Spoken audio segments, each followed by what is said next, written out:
역시 김학수 어학원. 안녕하세요. 오늘 이 시간에 여러분들과 함께 영어의 정석, 내신 문법 출제 원리에 대해서 알아보도록 하겠습니다.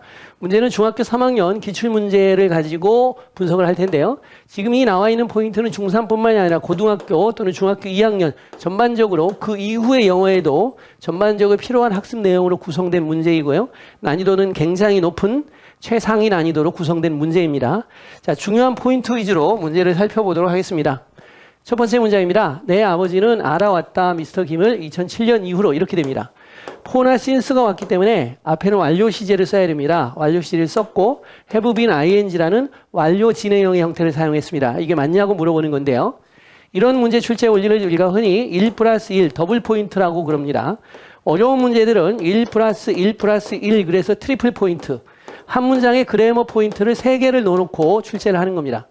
이 문제는 중3에 해당하는 일반적으로 시제, 완료 시제와 과거 시제의 분석이라는 포인트를 가지고 완료를 만든 겁니다. 그런데 또 하나의 포인트, 진행형이 되는가, 진행형이 안 되는가의 포인트를 하나 더 추가한 문제이기 때문에 학생들은 이 포인트만 보게 되면 이 문장을 맞는 것으로 보게 되는 것이고 이 포인트까지 보는 학생만이 이 문장이 틀렸다라는 것을 알아낼 수 있는 문제가 되겠습니다. 문제는 know라는 동사를 알고 있냐는 겁니다. 사랑을 가지고 보고 듣고 알다 또 닮았다 resemble 이런 단어는 상태동사입니다. 상태동사. 진행형은 동작동사만 가능합니다. 동작동사만. 이런 상태 인지동사들은 상태동사 인지동사들은 상태동사 인지동사들은 진행형을 사용하면 안 됩니다. 진행형이라는 것은 동작을 나타낼 때만 사용되는 것이기 때문이죠. 그래서 안다라는 것은 인지동사이기 때문에 has known을 쓰셔야 된다. 이런 포인트로 출제된 겁니다.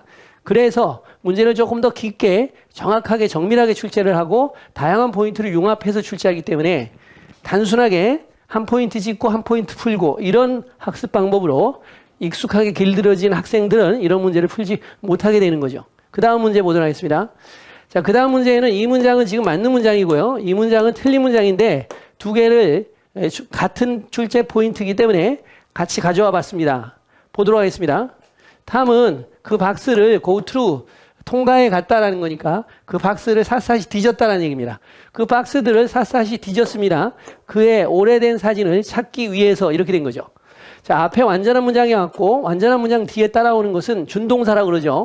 투부정사가 와도 되고 동명사가 와도 되고 현재 분사가 와도 되고 또 필요할 때 과거 분사가 와도 되죠.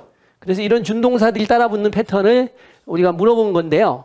여기서는 목적을 나타내는 부사적 용법이 왔고 문맥적으로 맞습니다. 다음은 상자를 뒤졌다. 그의 오래된 사진을 찾기 위해서 완전하게 떨어집니다. 자, 여기도 여기까지가 완전한 문장인데요. 그는 찾아왔다 열쇠를 여러 시간 동안. 그러니까 여러 시간 동안이니까 완료 시제를 쓰는 것은 맞다라는 것이죠. 그리고 지금도 찾고 있다라는 거죠. 완료 진행형이니까. 그러니까 괜찮습니다. 여기까지는 완벽해요. 근데 이 부분이죠, 이 부분. 학생들이 대부분은 여기까지만 보고 문제가 없다라고 넘어가기 때문에 오답이 나오는 겁니다. 여기서 틀린 겁니다.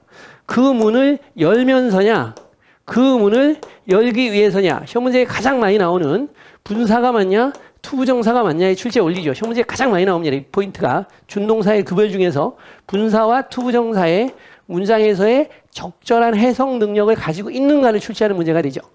이제 어려운 점은 어떤 거냐면요. 여기에 나온 문장이 교과서에 나온 문장, 이미 나온 문장 그대로 출제한 경우면 쉬운데 대부분의 학교에서 문장을 그대로 쓰진 않습니다. 그 문장을 변형해서 출제합니다.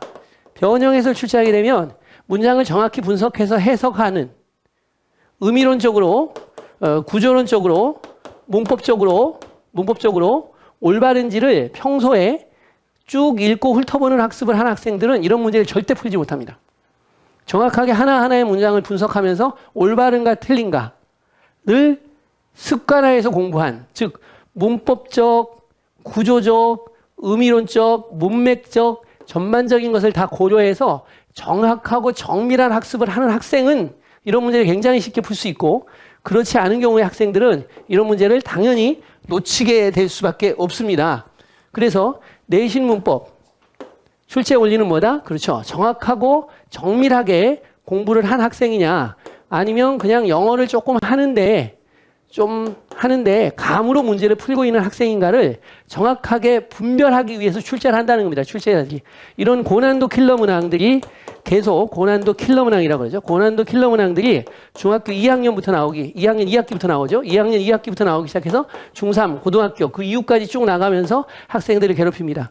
그래서 여기에서부터 문제가 되고 있다면 건물로 말하면 건물 기반부터 지금 뭔가 학습 패턴에 문제가 돼서 에러들이 누수가 건물이 살짝살짝 흔들리는 현상이 지금 나오고 있는 것이죠. 그러면 이런 부분을 반드시 학습법의 변화를 통해서 또는 학습 방법, 교육기관의 변화를 통해서 이런 문제가 되는 것을 빨리 뒷수습을 하고 나가야지 높고 튼튼한 건물을 만들 수 있게 되는 것입니다. 그래서 너 한 개 틀렸네. 이번에 97점 맞았네. 95점 맞았네. 잘했어 라는 게 아니고 97점, 95점밖에 나오지 아니한 이유가 분명히 있습니다. 문제점이. 그 문제점을 찾아서 그 문제점을 해결하도록 하는 것이 지금 해야 될 시기라고 생각이 됩니다. 감사합니다. 역시 김학수 어학원